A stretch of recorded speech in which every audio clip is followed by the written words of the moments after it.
Iran যুদ্ধে পেন্টাগনের তথ্য গোপন, মার্কিন সেনার লাশের বহর লুকিয়ে নির্বাচন জয়ের চেষ্টা। আসসালামু আলাইকুম।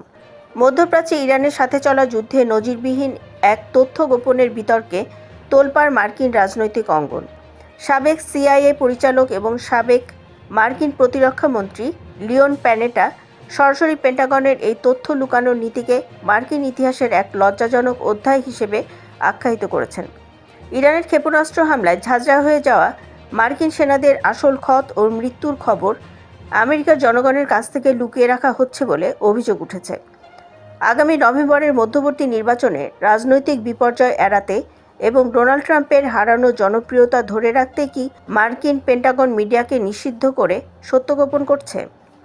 আন্তর্জাতিক গণমাধ্যম দ্য গার্ডিয়ানের রোমাঞ্চকর এবং এক্সক্লুসিভ রিপোর্টের উপর ভিত্তি করে তৈরি আমাদের আজকের বিশেষ প্রতিবেদন। দর্শক, মধ্যপ্রাচ্যে ইরানের সাথে যুক্তরাষ্ট্রের আকাশ এবং ক্ষেপণাস্ত্র যুদ্ধ এখন চরমে পৌঁছেছে।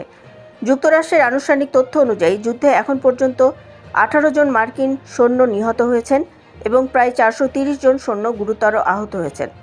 কিন্তু নিউ ইয়র্ক টাইমস এবং আন্তর্জাতিক বিশ্লেষকদের মতে বাস্তবে নিহতের সংখ্যা আরও বেশি এবং প্রায় 500 মার্কিন সৈন্য চরমভাবে পঙ্গু এবং আহত হয়েছেন।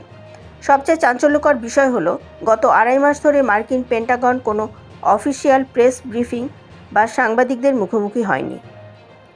আহত সেনার সংখ্যা গোপনে সোশ্যাল মিডিয়ায় ছোট একটি পোস্টে স্বীকার করা হলেও পেন্টাগনের নিজস্ব ওয়েবসাইটে হঠাৎ করে নিহতের সংখ্যা 18 থেকে কমিয়ে 14 বানিয়ে দেওয়া হয়। পরবর্তীতে পেন্টাগন একে ডাটা বিভ্রাট বলে চালিয়ে দেওয়ার চেষ্টা করলেও সিআইএর সাবেক প্রধান লিওন প্যানেটা অভিযোগ করেছেন জনগণকে অন্ধকারে রেখে এই যুদ্ধের আসল মাসুল আড়াল করা হচ্ছে। পেন্টাগন এখন মিডিয়ার কাছে এক আবদ্ধ দুর্গে পরিণত হয়েছে। ভিয়েতনাম বা ইরাক যুদ্ধের মতো বিতর্কিত যুদ্ধের সময়ও পেন্টাগন সাংবাদিকদের ব্রিফিং দিত, কিন্তু 2025 সালে ট্রাম্প দ্বিতীয় মেয়াদে ক্ষমতায় আসার পর থেকেই সংবাদ মাধ্যমের স্বাধীনতায় কড়া সেন্সরশিপ বসানো হয়েছে।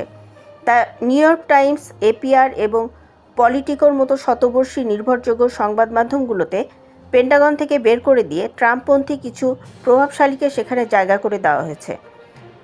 এমনকি সম্প্রতি পেন্টাগনের প্রেস রুমকে গোপনীয় এলাকা বলে ঘোষণা করে সাংবাদিকদের প্রবেশ পুরোপুরি নিষিদ্ধ করা হয়েছে। রিপোর্টার্স উইদাউট বর্ডার্স জানিয়েছে, যুক্তরাষ্ট্রের ইতিহাসে পেন্টাগন কোনোদিন সংবাদ মাধ্যমের প্রতি এতটা আক্রমণাত্মক আচরণ করেনি। পেন্টাগন প্রধান পিট হেগসেথ সাংবাদিকদের ভণ্ড এবং যুদ্ধ কভারেজকে আবর্জনা বলে কটূক্তি করেছেন। সাংবাদিকদের এড়িয়ে চললেও চলতি সপ্তাহে মার্কিন কংগ্রেসের সেনেটে তোপের মুখে পড়তে হয়েছে পেন্টাগন প্রধান পিট হেগসেথকে, কারণ ইতিমধ্যে কোনো সুনির্দিষ্ট লক্ষ্য বা রণকৌশল ছাড়াই এই ইরান যুদ্ধে মার্কিন জনগণকে $37.5 বিলিয়ন অর্থ জলে গেছে। গ্যাস এবং জ্বালানির দাম বেড়ে যাওয়ায় আমেরিকার সাধারণ মানুষ এমনিতেই ক্রুদ্ধ। সেনেট শুনানিতে ডেমোক্র্যাট সেনেটর গ্যারি পিটার সরাসরি পেন্টাগন প্রধানের উপর চিৎকার করে বলেন, আপনি এবং আপনার প্রশাসন পুরোপুরি ব্যর্থ। এই যুদ্ধ কিভাবে শেষ করবেন বা জিতবেন তার কোনো স্পষ্ট দীর্ঘমেয়াদী পরিকল্পনা আপনার কাছে নেই। জবাবে পেন্টাগন প্রধান ক্ষিপ্ত হলেও সেনেটররা মার্কিন সেনাদের বলির পাঠা বানানোর তীব্র প্রতিবাদ জানান। জাতীয় নিরাপত্তা বিশেষজ্ঞরা বলেছেন, ট্রাম্প প্রশাসন খুব ভালো করেই জানে যে অর্থনৈতিক সংকট এবং যুদ্ধে মার্কিন সেনাদের একের পর এক লাশ এবং পঙ্গুত্বের খবর প্রকাশ পেলে আগামী নভেম্বরের নির্বাচনে তারা চরম রাজনৈতিক বিপর্যয়ে পড়বে। সাবেক মার্কিন কূটনীতিকদের মতে আমেরিকার জনগণকে এই অবিনাশী যুদ্ধের মূল মাসুল থেকে দূরে রাখতেই তথ্য ব্ল্যাকআউট বা ব্ল্যাকলিস্ট করার রাজনৈতিক চাল খেলা হচ্ছে। তবে সাবেক সিআইএর প্রধান প্যানেটা হুঁশিয়ারি দিয়ে বলেছেন, গোপন করার যতই চক্রান্ত হোক না কেন মার্কিন গণমাধ্যম সত্য ঠিকই বের করে আনবে এবং সরকারের এই ধাপ্পাবাজি বেশি দিন চলবে না।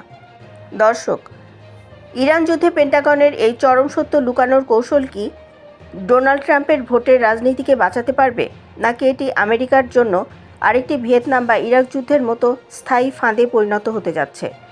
আপনার মূল্যবান মতামত আমাদের কমেন্ট বক্সে জানান। বিশ্ব রাজনীতির এমন বিশ্বস্ত, চোখ খোলা এবং অনুসন্ধানী ইনসাইড নিউজ সবার আগে পেতে আমাদের চ্যানেলটি সাবস্ক্রাইব করে আমাদের বিডি হট নিউজ পরিবারের সাথে থাকুন। ধন্যবাদ।